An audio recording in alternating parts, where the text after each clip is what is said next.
भारत की अगर बात करें तो भारत बिल्कुल अपना रुख स्पष्ट ही नहीं कर पा रहा है, क्योंकि अगर हम देखें इजराइल का हम समर्थन करते थे किस समय पे, जब वो हमास से लड़ रहा था या फिर हिजबुल्ला के साथ लड़ रहा था।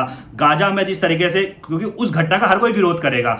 हुआ क्या था, फिलिस्तीन में गाजा जो जगह है वहां पर हमास के लड़ाके रहते हैं। एक इजराइल की नजरों में एक आतंकी संगठन है हमास, उसके लड़ाके रहते हैं। और अक्टूबर का महीना था, 2023 की ये बात है, वहां से निकलकर इजराइल के अंदर आकर हमास के जो लड़ाके थे वो कत्लेआम मचाते हैं, खुलेआम खूब सारी फायरिंग करते हैं। जहां पार्टी वार्टी चली थी, मतलब जो हत्या है उसको मार दिया, और जितने लोग हत्या है उनको बंधक बना के लेकर चले जाते हैं।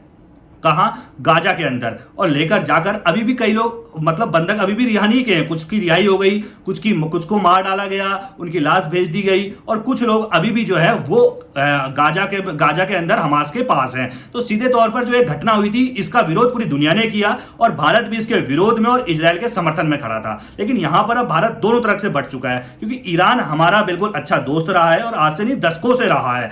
ईरान ने कभी भी कश्मीर मुद्दे का पाकिस्तान का साथ नहीं दिया, भले एक मुस्लिम देश होने के बावजूद भी भारत का हमेशा सपोर्ट किया।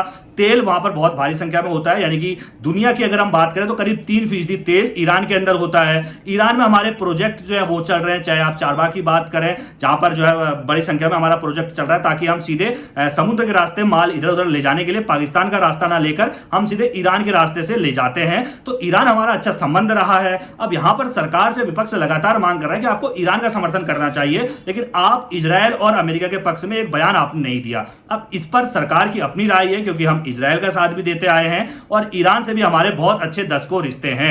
अब भारत की यही जो नीति है ना, कि हम सिर्फ बात करते हैं कि भाई युद्ध मत करो।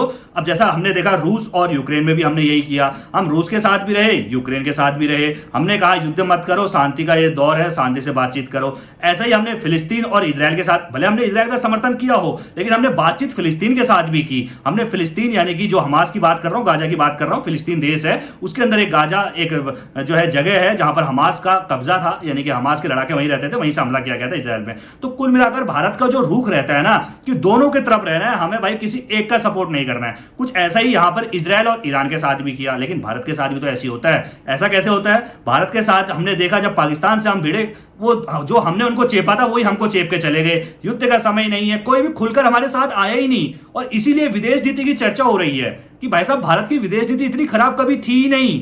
क्या सिर्फ फोटो खिंचाना, क्या सिर्फ और सिर्फ गले में गले डाल के बात करना, मुस्कुरा के वो जो वीडियो सामने आते हैं अन्य देशों के साथ मोदी जी के, क्या वो काफी होते हैं? लेकिन विदेश नीति कहां गई? क्योंकि हमने देखा कि जब हमारा पाकिस्तान के साथ युद्ध हो रहा था, देशों ने फोन किया, वो आतंकी हमले को लेकर दुख प्रकट किया, निंदा जो हम करते हैं वही उन्होंने भी हमको चेप दिया, हम भी निंदा करते हैं। लेकिन खुलकर कोई नहीं आया कि भारत की तरफ कोई आग उठा ले, हम उसको पेल देंगे या हम उसका बदला लेंगे, ऐसा कहने वाला कोई नहीं आया। ये कहीं ना कहीं हमारी विदेश नीति फेल तो हो रही है, और हम जो बिल्कुल बीच वाले रहते हैं ना, कि दोनों की साइड रहेंगे, ये कहीं ना कहीं गलत है। और इस मामले में पाकिस्तान, मैं कहूंगा, हमसे आगे है, क्योंकि वो किसी ना किसी एक बंदे का सपोर्ट लेता है, और जब उसका होता है युद्ध, तो भाई उसके समर्थन में जिसका उसने सपोर्ट किया वो तो आता है। लेकिन हमारा जब किसी के साथ युद्ध होता है, भाई चीन से भी हमारा 36 का आंकड़ा रहता है, ना जाने कब हो जाए। और चीन अगर हम देखते हैं तो दुनिया की दूसरी महाशक्ति उसको माना जाता है, उभरती हुई महाशक्ति है, बड़ी तेजी के साथ विकास कर रही है, भारत को पिछाड़ चुकी है। बात हमें माननी पड़ेगी, एक भारतीय होने के नाते मुझे दुख होता है। लेकिन जब मैं आंकड़े देखता हूं तो वास्तव में चीन हमसे बहुत आगे निकल चुका है। लेकिन पाकिस्तान माना कि हम इतू सा देश हमारे सामने कहीं नहीं टिकता है, लेकिन चीन के साथ अगर हमारी टक्कर होती है तो हमें देशों का सहयोग चाहिए होगा। लेकिन अगर हमारा यही रवैया रहा, हम दोनों तरफ से हैं, जो देशों के बीच युद्ध हो रहा है हम दोनों तरफ से हैं,